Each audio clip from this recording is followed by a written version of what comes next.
Hi everybody, thank you for joining us here again today at Re-Written Vintage Homestead.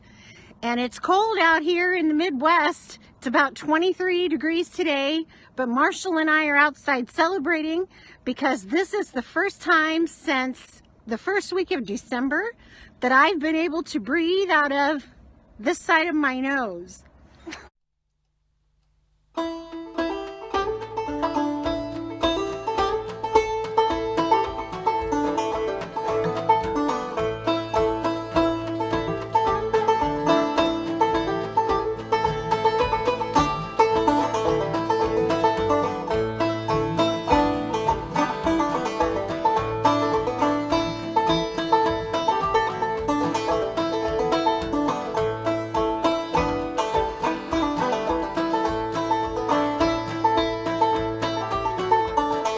I thought we would talk about all of this gunk that's going around and what you can do to help yourself feel better. I think we're past the point of trying to keep from getting it, and there are some things you can do to help feel better naturally. So right around the first week of December, I got very sick with cough, body aches. It was like croup in my lungs. I thought I was going to get pneumonia, and it had me down for about a week. I got tested. It was not COVID. So, back to work I went. Well, about a week and a half, 2 weeks ago, I am sick again. And this time I have body aches, fever on and off, cough, sinus problems. I never lost smell. I never lost taste. As my family can tell you, I have to be on death's bed before I won't eat. So I was very, very sick, and then everyone in my family started getting sick, and so, pretty sure we know what it is. Well, the thing of it is some of us were immunized, some of us aren't. And the way the government said things would go would be if, in the beginning, if you were immunized, then you wouldn't get it. Then it became, if you were immunized, you wouldn't spread it to others. And if you were immunized, you would still get sick, but you wouldn't get as sick. Well, I'm giving a little bit of grace to some of this because we've never dealt with this in our lifetime. So I think they were trying to figure things out, But we've learned, haven't we, since the very beginning of all of this, that even if you get immunized, you can still get sick. And even if you get immunized, you can still spread it to others. And even if you get immunized, that doesn't mean you're not going to get as sick as someone, who got boosted. Now, if you go to the CDC and the World Health Organization, you don't see where they've done any studies at all to back up the claim that if you get immunized, double immunized, and if you get boosted, any studies that they've done whatsoever to show you won't get as sick. I think you're still going to get sick no matter what. And you really can't measure if you're as sick as you would be without a vaccine if there's nothing to measure it by, because they're not even looking into your body's natural immunity that it builds up after you've already had it once.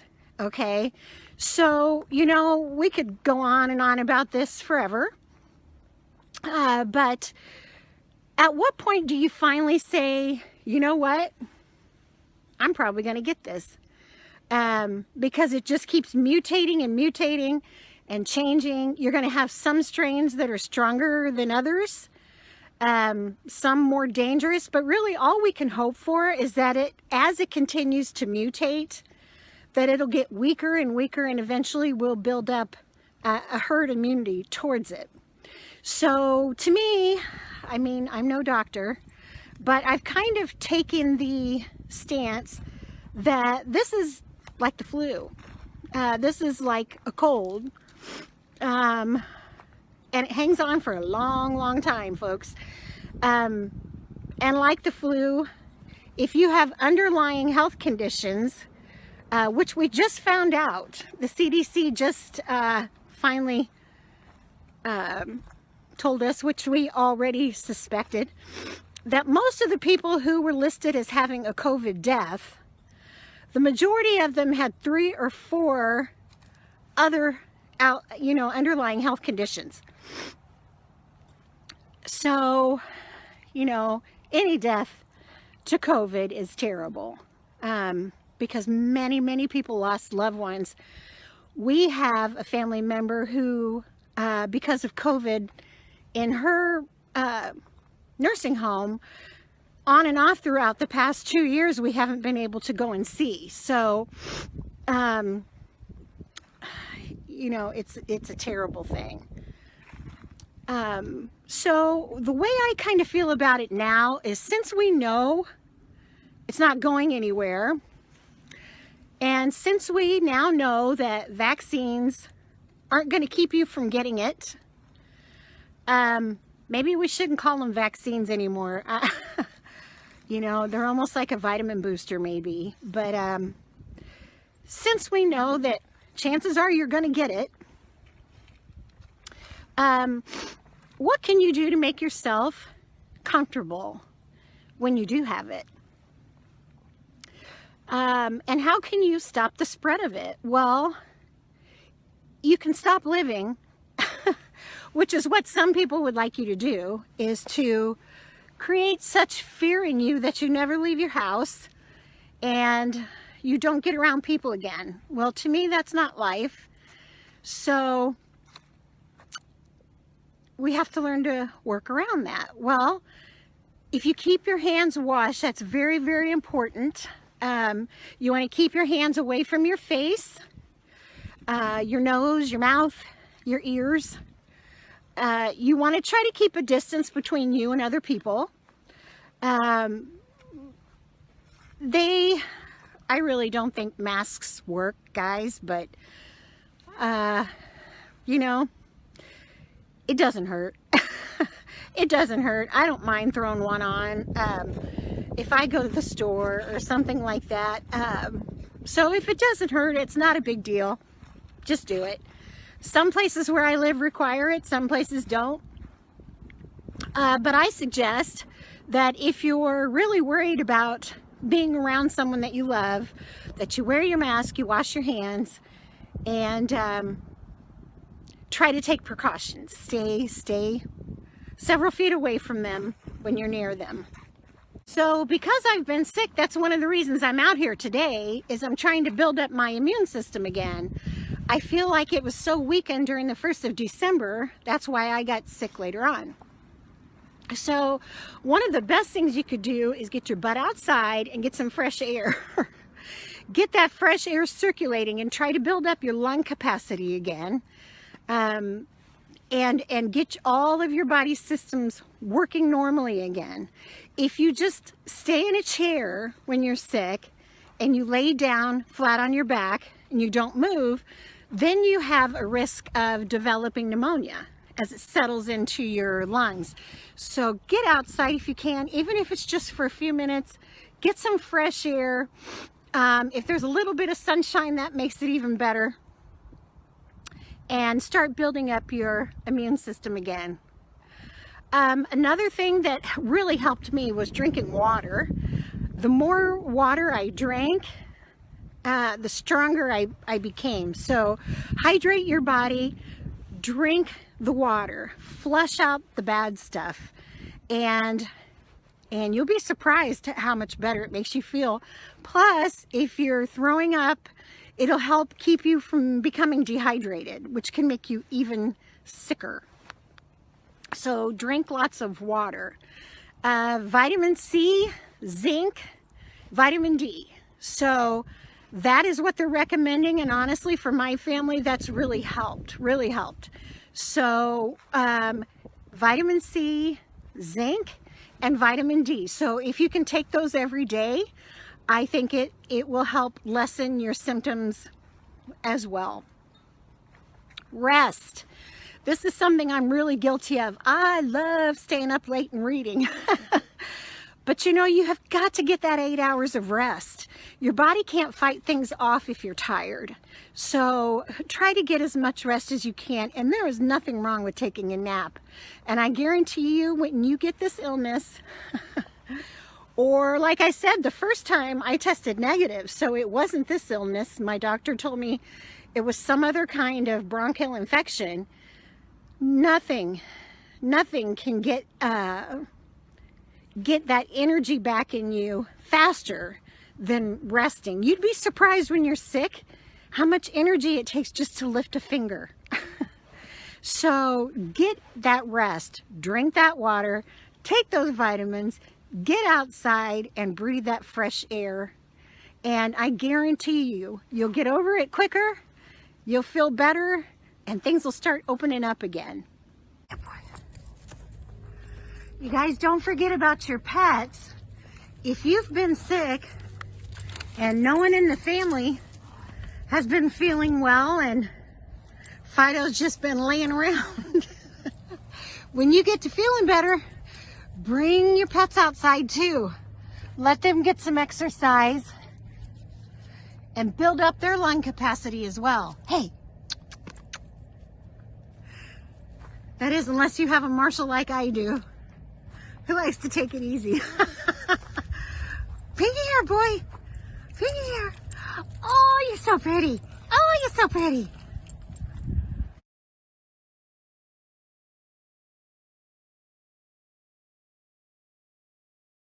So I've got it to a rolling boil now.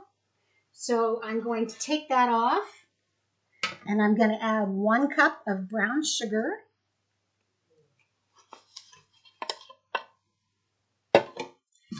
And stir that in well.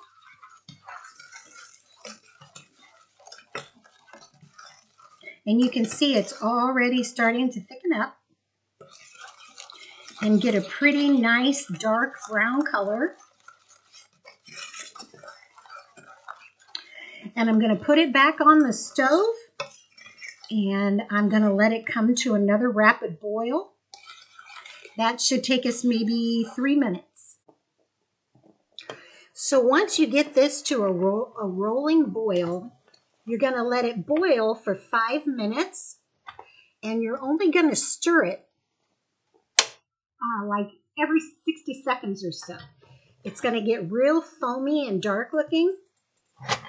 And I set my timer, did it for 5 minutes. And the way you'll know it's done is just like with candy. You're going to get some cold water and just drop a little in that and wait about 5 seconds. And then if you're able to pull that out and it's hard like candy, then it's done. If it's still gooey, put your cough drop syrup back on the stove and cook it just a little bit longer. And so now I sprayed my molds, and we're going to pour them in. Your cough drop syrup, it hardens really fast. So you want to try to, as soon as you take it off the stove, get as busy as you can pouring it into the molds. And it's okay if you get a little sloppy, because they're going to just pop right out of those molds. I've seen where you can use a dropper on these as well. Might speed things up just a little bit, but I think it would be really difficult to clean your dropper, because like I said, it gets like hard candy. I got this mold at Hobby Lobby for $2.50. They had all of their candy and cookie molds on sale, 50% off. And the woman at the counter said, "Oh, you're going to make miniature donuts." And I thought, do you know how long that would take me? But that's kind of what they look like. So after you get this all full, don't be tempted to put it in the refrigerator to harden, because that's going to cause your sugar to crystallize, and so it won't set. It'll actually become like toffee. So we're just going to let these harden at room temperature, and like I said, it sets really fast depending on where you live and depending on the humidity. But I'm thinking in about an hour mine ought to be done, and that's when we're going to pop it out of the molds. And see, this makes quite a bit. Um, this makes about how much you get in a bag of Hall's cough drops. So like I said, it's not, you're using a lot of brown sugar and you're using a lot of honey. Well, 2 tablespoons honey, so that's not too much, but you are using your brown sugar, so it's not really economical, but it is better for you because it doesn't have alcohol, artificial coloring, artificial flavoring. It's all natural. So I'm going to keep filling these up, and then when they get nice and hard, I'll show you what we're going to do next.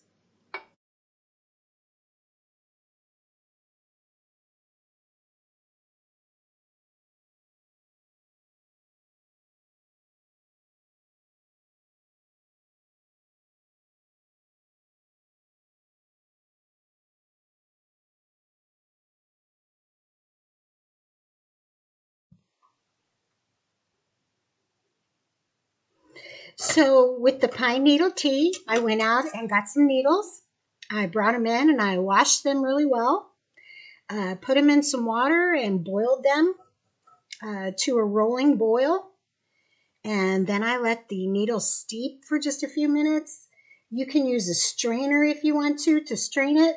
I'm just going to use my spatula here. And then it makes a real pretty brown looking, earthy colored tea. And you can add anything to that, just like you do your regular tea. And like I said, this has more vitamin C than an orange. And since I'm still a little snurfly, I'm going to use some locally harvested honey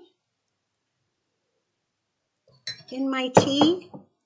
And I'm still trying to soak up a lot of vitamin C, so I'm going to add a little lemon. And we're going to go talk about what I've been reading. You guys, this tea is so good. It's so good, and it feels so good on your throat. So I hope if you're not feeling good, you'll have someone run outside for you and get some of those pine needles, add a little honey and lemon, and you'll be feeling better before you know it. And I thought we would go over what I've been reading while I haven't been feeling well. Just a minute. I love to read. I read all kinds of things, fiction, autobiographical. But I found these magazines and I subscribe to them and I just love it. This one's called Backwoods Home Magazine. I found this at Rural King. If you don't have that, you can look at like Farm and Fleet or another farm store that you might have. Something, just a side note, the person that makes the covers for these is 91 years old. It's a family business, and he paints the beautiful covers. I think that's so special. The Backwoods Home Magazine is for people that want to homestead. They may or may not have chickens, but it's not a big farm or a big livestock operation. And so they talk about making bread, fixing things yourself at home, soups. There's all kinds of different recipes. Your pets, how to take care of your pets naturally, how to build a fence, things like that. So it's really in depth, and there's some wonderful writers in here. So make sure that you check that one out. And by the same publisher, there is Self-Reliance Magazine. And like I said, Grandpa, the 91-year-old, makes the covers. They're just beautiful. So Self-Reliance is more for people who are really hardcore. So some of them are off-grid. Some of them have large farms, livestock operations. So it talks more about like processing your cows and your pigs and your chickens and things like that. But it also has really good recipes in it, and it gives you some alternatives for if your electricity goes out, or if you need to warm your house and things like that. Cooking on a wood stove. So it's a little more hardcore, but it's something we could all use as far as preparedness. So I urge you to look these up. They're great magazines, and they'll keep you busy for hours. I don't know if you guys remember, but one of my very first videos was about garage sailing. And I tell you what, come spring and summer, that's where I'm at. And I bought a book. I think it was 50 cents. And it was by Beverly Lewis, and it's called The Covenant. So I love Amish fiction. But I tell you what, and I think I love it because it's so wholesome, you know, like Little House on the Prairie and that kind of thing. Beverly here took it to a whole new level. So I love these so much. Now, the series that I'm reading is called Abram's Daughters. Abram is a very strict Amish man who's married to a woman who is leans a little more towards Mennonite way of believing. So she believes you can be saved no matter what you have done in life if you ask God to forgive you. And so there's a little bit of a family struggle in there, but there's 4 daughters. 2 of them are twins. And the 2 older girls, it's like good and evil. And so that's what the first book is about. And you know what? I loved it so much that I had to start ordering this series. I only get myself one at a time off of Amazon, but you can get used ones for like $5.99, so you're not going to break the bank. And so I finished the second one, and it was called The Betrayal. And in this one, the daughters go through, and I cannot pronounce it, rump scrimch. I believe that's the time when the Amish teenagers are allowed to kind of run wild and try to figure out if they want to become part of the Amish community or not. And so it's a real struggle of good and evil. The fun thing about these books is you learn German. So as she's teaching you these German words, then she'll follow it up with the English definition. And so, you know, that's interesting. And they are still real wholesome and pure and godly. And they talk about a spiritual life. And I'm on the 3rd volume. This one is called The Sacrifice. And it kind of talks about how much would you do for a family member? How far would you go to help turn their life around? And if you're called on to do something that was not in your plan for your future, could you do it? And so, you guys, these are absolutely, you can't put them down. Who would have thought the Amish were so wild? But I love it. And it talks about their culture and, you know, when the single people go to singings, and that's how they court each other. I think you're really going to like them. So I'm on the 3rd. I have 2 more to go, and then I'm done. So I'm going to have to search for Beverly Lewis and see what more she's done. But you know, that was one of the best 50 cents I ever spent, because it has kept me so busy reading these books. I'll never get rid of these because I can see me reading these 10 years from now. They're just that good. Are any of you familiar with Janet Oke, O-K-E? She writes a lot about the frontier, and it's the same thing. It's like it's a Christian type of foundation for these books, but it's about the history of, they go on the Oregon Trail as frontiers people, and you know, they lose their spouses and that kind of thing. If you like that type of Christian reading, look up Janet Oke, O-K-E, and you'll love it. Next month is African American Heritage Month, and so I've been reading a lot about Frederick Douglass. Wow. He was amazing, you guys, and there's a whole lot to learn from him. that we will next month. But just to kind of give you a quick glimpse of what I've been reading, just a minute.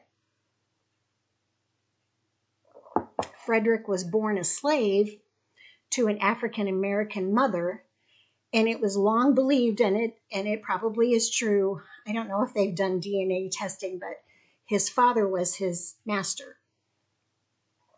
So can you imagine? You know, the man in the house is your dad, but you can't have that relationship with him that you would want.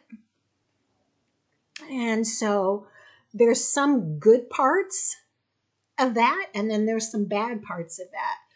The good part of that is that Frederick Douglass really believed that when the races began mixing, that kind of threw a wrench into the argument of it was okay to have slaves because they were black. White was superior. Caucasian was superior.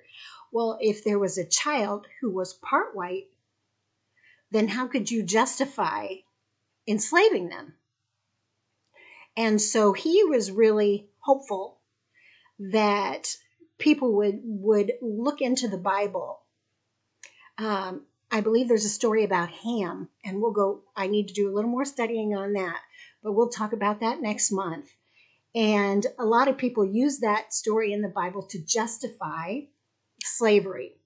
But when you had brought in the mixed races, well, that kind of threw that story into a tailspin. One of the bad parts of that, having your father being your slave owner, is he can't show you any type of impartiality at all. And in some cases, he's actually rougher with you than others just to set an example. Frederick Douglass eventually was given to his sister, who was Caucasian. I believe his sister knew the heritage, and she taught him how to read, taught him how to write. Her husband was not especially kind to Frederick Douglass. He describes his dad as an alcoholic and mean as hell. I believe his sister's husband was cruel, depending on what the transgression was that the slaves had done. But he did appreciate that he got to read and write. Eventually, he ran away. I don't know how he did it, but he ended up in Europe, where he traveled and he learned more and more. He was just like a sponge. He became an abolitionist and returned to the United States and ended up being invited to the White House many times. A friend of Abraham Lincoln. And so I really want to deep dive into Frederick Douglass in the month of February. He was just amazing. A lot of the information I've been getting is from his own story. So he did write his own autobiography. He was married to an African American woman who was a slave as well. That marriage dissolved, and then he married a Caucasian woman. So, as mean as Caucasians were to him and the atrocities that he saw in slavery, he didn't hate them. He worked, his whole life was to change it, to be tolerant of each other, and to give equality to all. I think that's a great message. So, we're going to talk about that further. And you guys, I hope you're all feeling great. I hope you'll drink your pine needle tea. I hope you'll make your cough drops and get snuggly and warm. Have some nice homemade soup and read some wonderful books and take care of yourself. And we'll see you next time.